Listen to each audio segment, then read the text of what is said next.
what's going on to all my Capricorns out there? Please make sure to get this book right here at Amazon or BarnesandNoble.com. The links will be in the description box below as usual. If you'd like to contact me for personal reading, my email address as well as the prices are in the description box below as usual.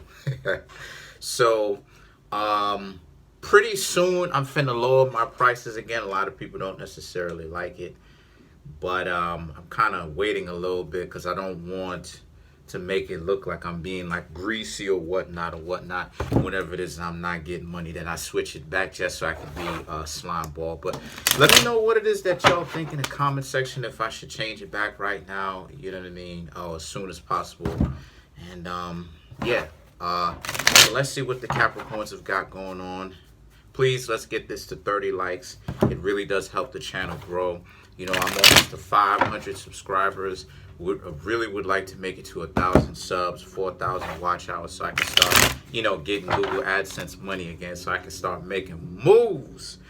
Appreciate it if you would. So the cards that I come up with are the Three of Bats. I am using the Halloween Tarot for the main board because October is Halloween, and that's one of my favorite holidays. I am a warlock. I'm a brujo.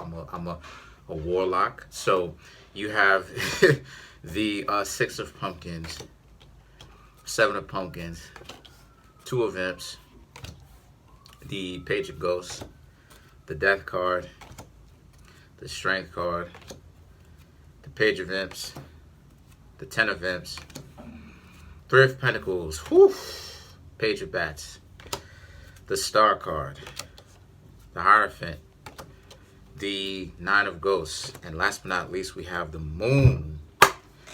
So no major arcana that deals with Capricorn in this, but let's see what it is that we've got going on. Capricorn, so powerful. So you have a Three of Bats, Six of Pumpkins, Seven of Pumpkins. So what I'm seeing here for this is that obviously I do love readings. This is what it is that we do over here, but if I see anything else, then obviously I'll go ahead and say that.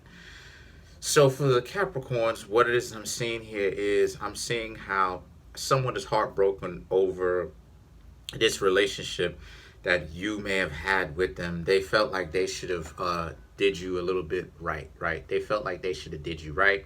They should have done better. Three of Bats is their heartbrokenness. Six of Pentacles is about them thinking about how it is that they should have given you a little bit more. And the Seven of Pumpkins represents them finally taking a certain level of accountability in the understanding that, yeah, they should have did better. They should have did more. They shouldn't have necessarily talked to you like that or did that to you. They should have really interacted with you, you know, in a better way that you would have engaged with them well. Maybe the two of you would have still been in a relationship today. The Two of Imps. The Two of Imps represents this being a situation for a lot of you Capricorns where separate, obviously, the Two of Imps, if you take a look at the iconography or what's happening on the Two of Imps, you can see one bigger person separating the two imps, right? Which represents you, essentially. What does the bigger person represent? The bigger person represents the relationship, right? So it's you, them in the relationship. And the relationship, the two of you obviously didn't work together because what? Too much fighting. So the two of you had to separate because it was too much fighting. A lot of you didn't get along with this person. And as a result, things didn't end up working as well as they should have. So the Page of Ghosts represents how a lot of you Capricorns, though, this person still thinks that somehow you may end up coming back. Okay, because the Page of Ghosts, you have to be, which is the Page of Cups, right? You have to be very careful when it comes to the Page of Cups, i.e. the Page of Ghosts in the Halloween Tarot, because the Page of Ghosts can represent a new transition, but it can also represent new transition in love, but it can also represent delusionalism or being delusional. And that's exactly what this person's got going on. This person is deluding themselves into thinking that you're going to come back, even though that's not necessarily the case. So the Death card represents this relationship is pretty much done. I just see you Capricorns being done over with them. you don't have anything to say about this situation. The Strength card represents obviously you and them. It represents how. Sorry, I'm just trying to, you know what I mean? It's simple science, you know what I'm saying? Because, there's glaring on the screen. But when it comes to the card, but the Strength card represents their huge ego, and it represents how it is that things didn't go as well as you wanted it to, due to the fact that the person's ego was huge. I mean, it's really not complicated. The person's ego was huge, my Capricorns. And as a result, a lot of you was like, why do you have such a big ego for somebody who isn't necessarily doing as much as they try to make it seem as if they're doing? Changed up. So the Page of Imps, right? The Page of Imps represents how so now this is a new transition for you specifically, where you're on to other people. The Ten of Imps represents how you're definitely watching out for those people who ultimately are just like this person, right? Selfish, greedy, paranoid that somebody's gonna get them before they get the other person. And you right now want to take a little bit of a break. Shout outs to you Capricorns. A lot of you Capricorns are starting to understand that you should take a break.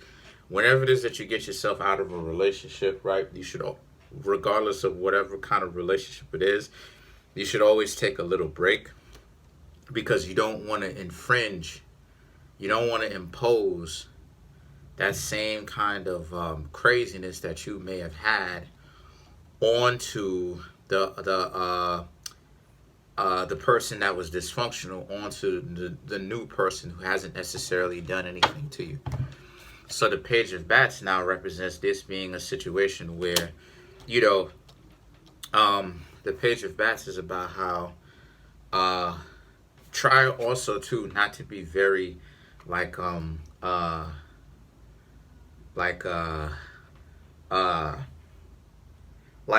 this, you know what I'm saying?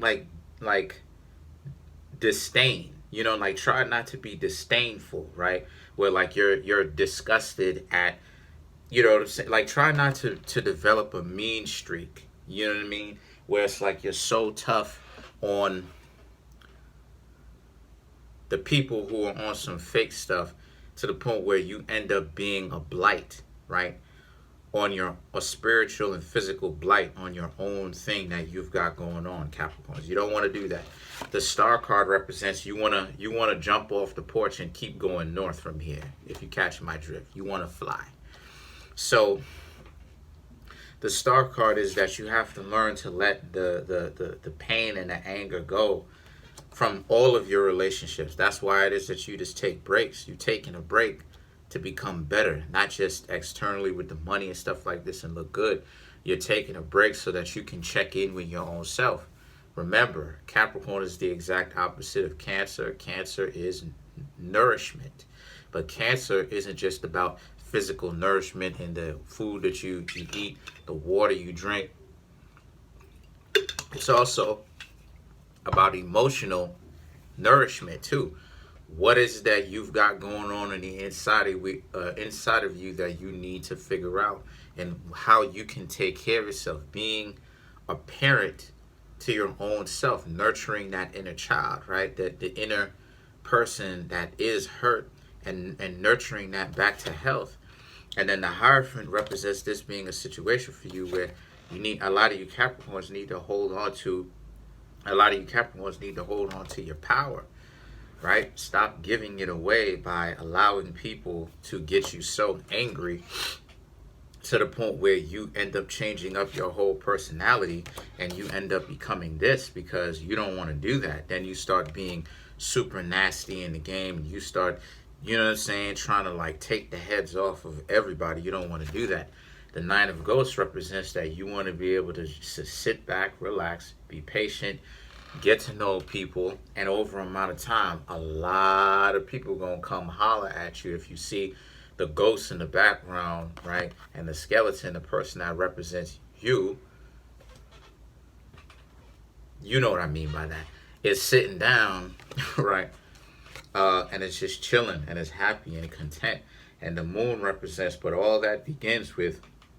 But the thing is that you're going to have to deal with your own emotionality and what's going on with you, right? The moon represents having to reconcile or make right something that was once wrong or damaged or messed up. The moon represents Pisces. You understand what I'm saying? But it also reflects Pisces. It represents having to straighten out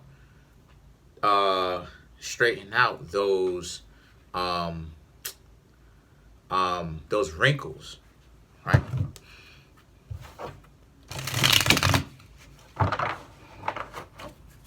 So let's clarify the moon.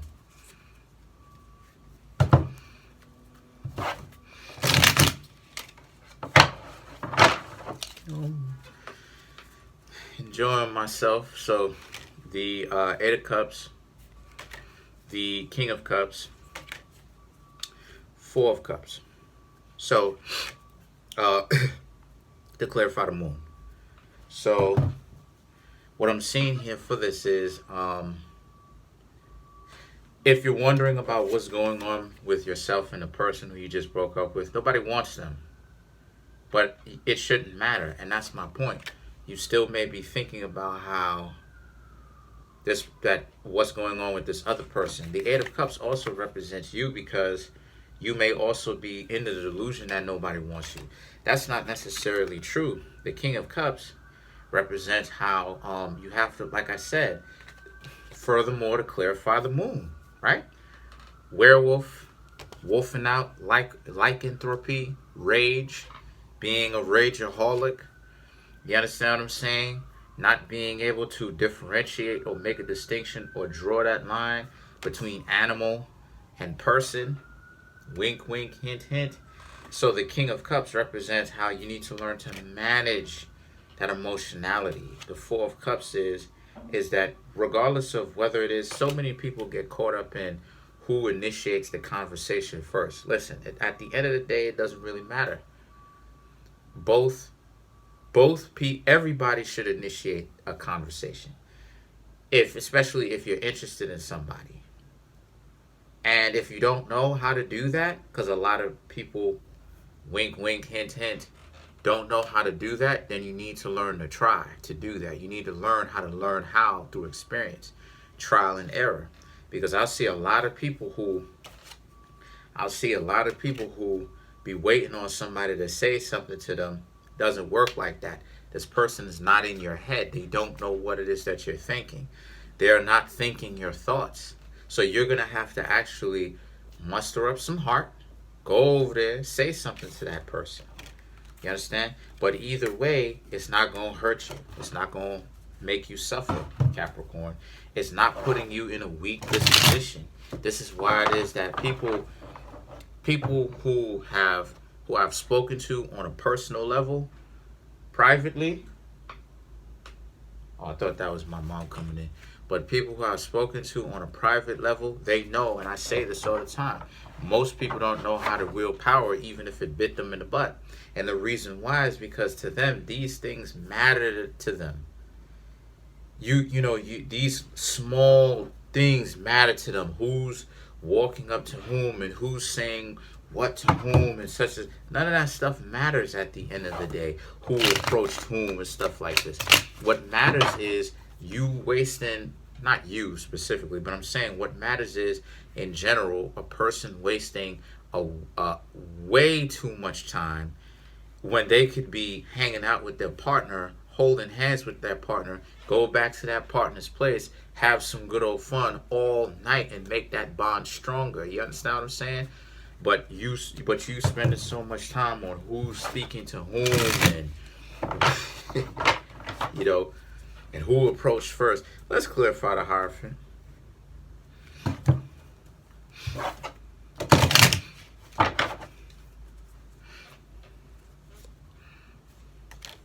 The Judgment, Queen of Spears, Temperance.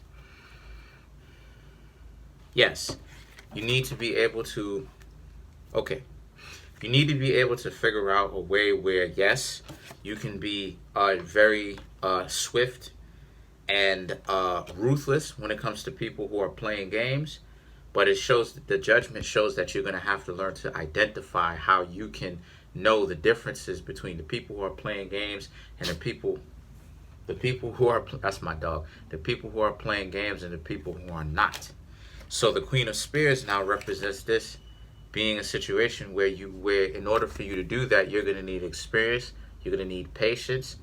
Look at how the person on this card is sitting down and is being very patient, because the person understands that this and this is their wheelhouse. You understand what I'm saying? This and this is their wheelhouse. So they understand that they are the ones that's in control, right? The soldier's spear and shield is behind her. The person is good. And the thing is that the temperance represents the patience that you're going to need. The patience also represents the ability to pick and choose wisely, more wisely, who is real and who is not. Also, it can also represent maybe even someone coming to you. Either way it goes, you need patience to be able to be offensive or defensive. Because the game, quote unquote, the game, and when I say the game, I'm talking about this idiocracy that we have today of confusion and trickery. It's not meant to be used offensively. It's only meant to be used defensively, because what game is for you to learn the tricks so that you don't get caught in them. It wasn't meant for you to go out there and offensively start trying out the tricks on other people. The trickery that the game entails is only meant for enemies. Like I said, they're war tactics. So unless the whole point is to create war, confusion, fighting, fighting, warfare, you should never implement the game offensively. It's only defensively. You're just using the game, the wisdom, what it is that you know, to see if the person is being real with you, if they're being fake, so that you can actually separate yourself and not have to wonder about if what shoulda, coulda, woulda. So that's pretty much it. Comment on the video, like the video, subscribe. Peace.